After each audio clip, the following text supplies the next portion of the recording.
आप सभी का हमारे YouTube चैनल विद्या विभोर क्लासेस में स्वागत है। इसके पहले के वीडियो लेक्चर में हमने प्रकाशिक माध्यम और उसके प्रकार के बारे में अच्छे से जाना था। इस वीडियो लेक्चर में हम कुछ प्रकाशिक माध्यम के बारे में जानेंगे, जैसे पारदर्शी माध्यम, अपारदर्शी माध्यम, पारभासी माध्यम को हम लोग आज के वीडियो लेक्चर में अच्छे से समझेंगे। चलिए तो हम अपने क्लास को कंटिन्यू करते हैं।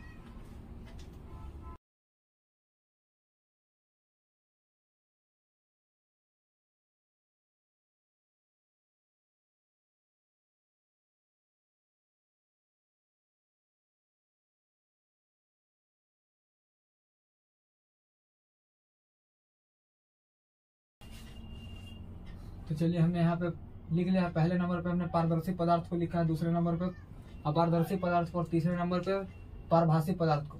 पारदर्शी पदार्थ को हम लोग अंग्रेजी में ट्रांसपेरेंट मटेरियल बोलते हैं। ट्रांसपेरेंट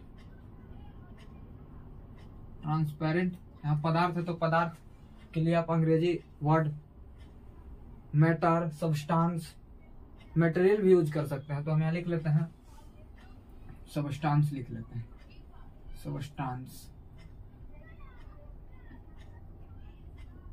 यानी ट्रांसपेरेंट सबस्टांस। अपारदर्शी पदार्थ के लिए आप अंग्रेजी शब्द ओपेक, यानी इसको अंग्रेजी में हम ओपेक सबस्टांस कह सकते हैं।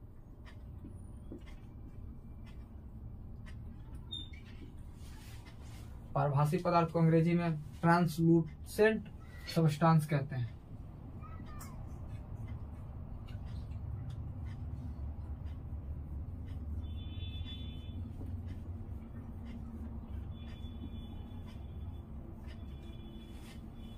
मैटर भी आप लिख सकते थे सबस्टांस के जगह पे, या मटेरियल भी लिख सकते थे।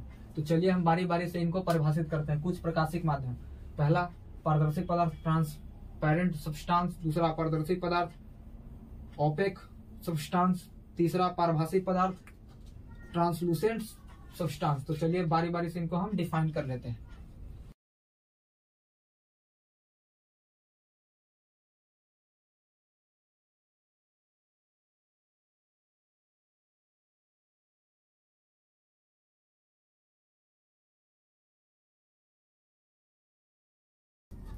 चलिए हमने पारदर्शी पदार्थ का डेफिनेशन लिख लिया। कह रहा है वैसे पदार्थ जिनसे होकर नेत्र, जिनसे, क्योंकि कोई किसी भी वस्तु को कौन देखता है, हमारा नेत्र देखता है, तो इसलिए हमने वहां नेत्र शब्द का उपयोग किया है। कह रहा है वैसे पदार्थ जिनसे होकर नेत्र, आंख वस्तुओं को आर पार देख सकता है, तो उन्हें हम पारदर्शी पदार्थ कहते हैं। एक और डेफिनेशन आप अथवा करके लिख सकते हैं।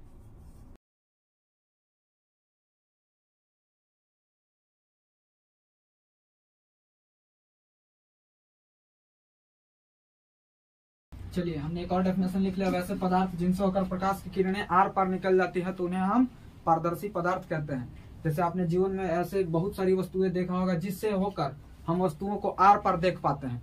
अगर उस पदार्थ को हम अपने आंख और किसी दूसरे वस्तु के बीच में भी रख देते हैं, तो हम स्पष्ट रूप से उस वस्तु के आर पार दूसरी वस्तुओं को देख पाते हैं। जब हम उस पदार्थ से प्रकाश की किरणों को पार करवाते हैं, तो प्रकाश की किरणें स्पष्ट रूप से पार कर जाते हैं, तो उन वस्तुओं को हम पारदर्शी पदार्थ कहते हैं। एग्जाम्पल के रूप में आप कांच को ले सकते हैं। कांच, जल, हवा, ये सभी पारदर्शी पदार्थ है।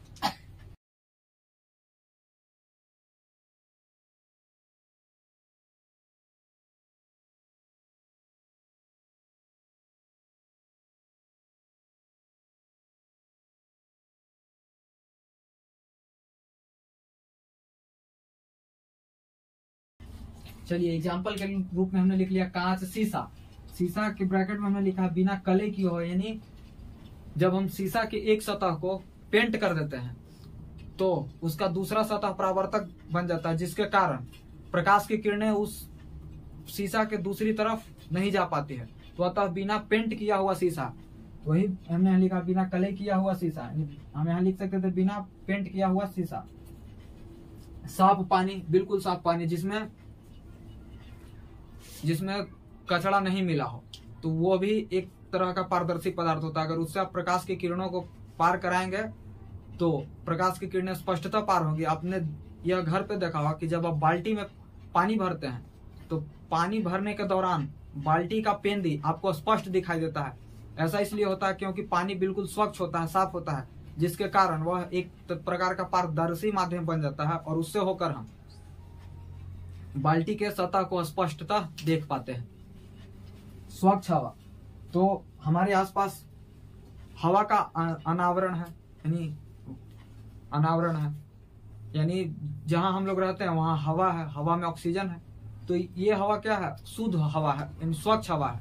अगर इसमें किसी प्रकार के धूल कण पाए जाते जो प्रकाश को दूसरी तरफ नहीं जाने देते, तो हम अब नहीं किसी को देख पाते, यानी कोई भी वस्तु को स्पष्टता नहीं देख पाते। पर हम अपने आसपास की रखी वस्तुओं को स्पष्टता देख पाते हैं। तो इससे स्पष्ट है कि जो हमारे आसपास की हवा होती है वह स्वच्छ होती है, जिससे होकर हम किसी दूसरी वस्तु को स्पष्ट देख सकते हैं और प्रकाश की किरणें उनसे होकर गुजर जाती है। तो आप इस बात को समझे होंगे। वही बात हमने लिखा है कि कांच, शीशा, साफ पानी, स्वच्छ हवा इत्यादि पारदर्शी पदार्थ के उदाहरण है, क्योंकि इनसे होकर प्रकाश की किरणें, इनसे होकर हम वस्तुओं को स्पष्टता देख पाते हैं, इनसे होकर प्रकाश की किरणें स्पष्टता पार कर जाती है। तो इस बात को आप समझोगे। चलिए अब हम अपारदर्शी पदार्थ के एक्सप्लेनेशन की ओर पढ़ते हैं।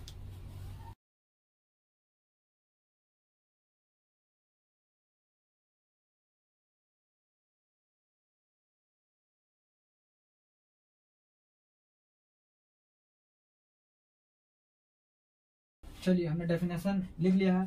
कह रहा वैसे पदार्थ जिनसे होकर नेत्र वस्तुओं को बिल्कुल भी आर पार नहीं देख पाता, तो वैसे वस्तुओं को हम अपारदर्शी पदार्थ कहते हैं। वैसे पदार्थ जिनसे होकर नेत्र वस्तुओं को बिल्कुल भी आर पार नहीं देख पाता है, तो उन्हें हम अपारदर्शी पदार्थ यानी ओपेक सब्सटेंस कहते हैं। चलिए इसका एक और डेफिनेशन हम लोग देख लेते हैं।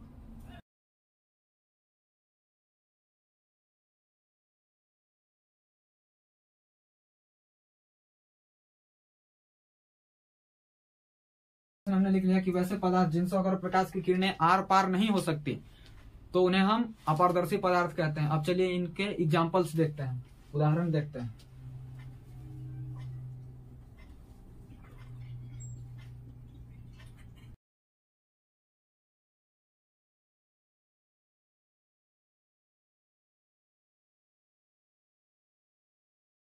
चलिए यहाँ पर हमने एग्जाम्पल के लिए अपने दीवार, दरवाजा, खिड़की, कुर्सी, पर्दा, टेबल इत्यादि को लिख लिया है। आपने अपने जीवन में ऑब्जर्व किया होगा कि हमें दीवार के दूसरी ओर की वस्तुएं नहीं दिखती हैं। ऐसा इसलिए होता है क्योंकि दीवार एक प्रकार का अपारदर्शी पदार्थ है, यानी इससे होकर हम दूसरी ओर वस्तुओं को नहीं देख पाते हैं, यानी दूसरे साइड की वस्तुएं हमको स्पष्टता नहीं दिख पाती हैं और हम प्रकाश को भी दूसरी ओर नहीं भेज सकते हैं। तो वैसे वस्तुओं को हम अपारदर्शी पदार्थ कहते हैं। तो दीवार के आर पर हम वस्तुओं को नहीं देख पाते हैं। जो भी एग्जाम्पल हमने लिखा, टेबल, कुर्सी, पर्दा से के आर पर हम वस्तुओं को नहीं देख पाते और उनसे होकर प्रकाश की किरणें आर पार नहीं निकल पाती, इसलिए वे सभी वस्तुएं अपारदर्शी वस्तुएं हैं। तो इस बात को आप लोग अच्छे से समझे होंगे। चलिए अब हम लोग पारभासी पदार्थ को डिफाइन कर लेते हैं।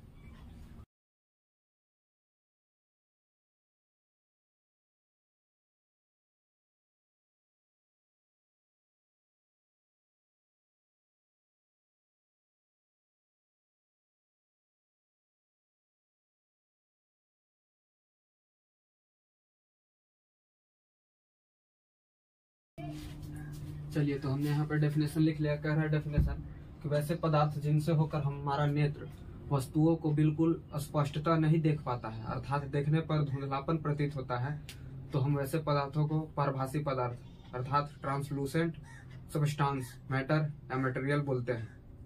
इसका एक और डेफिनेशन हम लिख लेते हैं।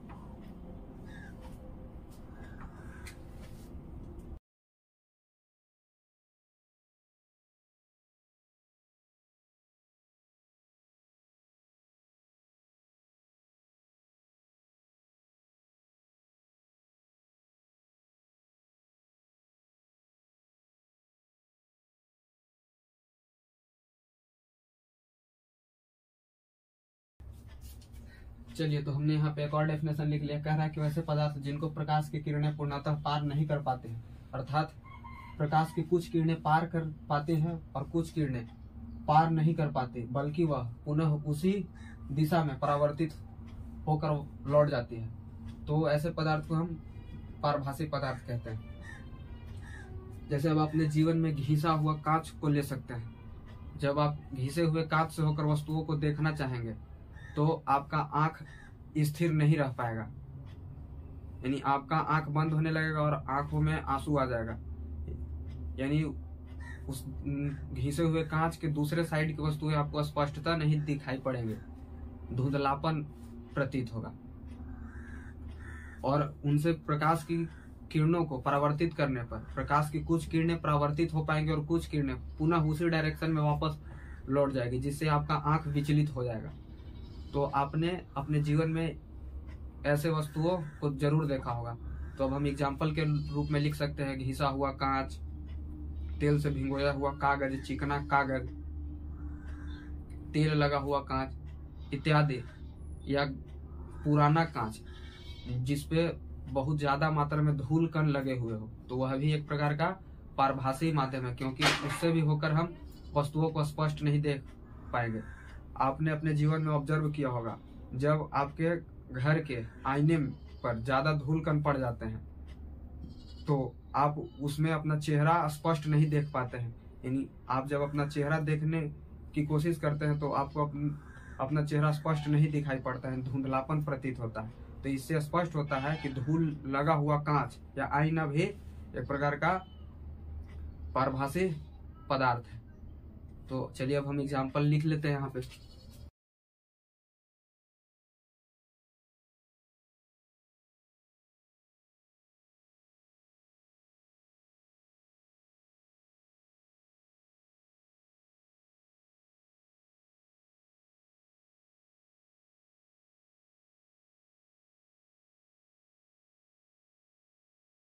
चलिए, तो हमने यहाँ एग्जाम्पल के रूप में लिख लिया घिसा हुआ कांच, धूलकण पड़ा हुआ कांच, तेल लगा हुआ कांच, चिकना कागज, तेल से भिगोया हुआ कागज इत्यादि पारभासी पदार्थ के उदाहरण है, क्योंकि इनसे होकर हम वस्तुओं को स्पष्ट रूप से नहीं देख पाते। तो आज के वीडियो लेक्चर में आपको पारदर्शी पदार्थ, अपारदर्शी पदार्थ तथा पारभासी पदार्थ के बारे में समझ आया होगा। चलिए, तो अब हम इसका संक्षेप में विवरण समझ लेते हैं। सबसे पहले हमने पारदर्शी पदार्थ पढ़ा था। तो पारदर्शी पदार्थ वैसे पदार्थों को कहते हैं जिनसे होकर हम वस्तुओं को बिल्कुल स्पष्ट रूप से देख पाते हैं और जिनसे होकर प्रकाश की किरणें पूर्णतः आर पार हो जाती हैं, तो वैसे वस्तुओं को हम पारदर्शी पदार्थ कहते हैं।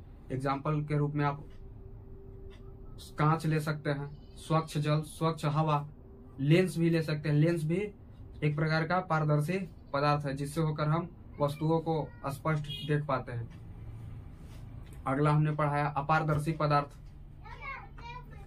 तो वैसे पदार्थ जिनसे होकर हम वस्तुओं को स्पष्टता नहीं देख पाते हैं, यानी हमको उसके दूसरी तरफ की वस्तुएं बिल्कुल नहीं दिखाई पड़ती और जिनसे होकर प्रकाश की किरणें आर पार नहीं हो सकती, तो वैसे वस्तुओं को हम अपारदर्शी पदार्थ कहते हैं। एग्जाम्पल के रूप में आप दीवार को ले सकते हैं, दरवाजा, कुर्सी, टेबल इत्यादि अपारदर्शी पदार्थ। पारभासी पदार्थ वैसे पदार्थों को कहेंगे जिनसे होकर हम वस्तुओं को स्पष्टता नहीं देख पाते हैं, देखने पर धुंधलापन प्रतीत होता है, या जिनसे होकर प्रकाश की कुछ किरणें पार कर जाती है और कुछ किरणें वापस उसी दिशा में रिफ्लेक्ट कर जाती है, परावर्तित हो जाती हैं, तो उससे हम पारभासी पदार्थ कहते हैं। एग्जाम्पल के रूप में घिसा हुआ कांच, तेल लगा हुआ कागज इत्यादि पारभासी पदार्थ के उदाहरण है। आपसे आपके बोर्ड एग्जाम में पूछा जा सकता है कि लेंस कैसा माध्यम है, यानी कैसा पदार्थ है, तो आप हमेशा टिक आउट कीजिएगा पारदर्शी माध्यम। तो देखिए, हमने एग्जाम्पल में नहीं लिखवाया था, पर चलिए हम यहाँ पे एक पॉइंट के जरिए लिख देते हैं।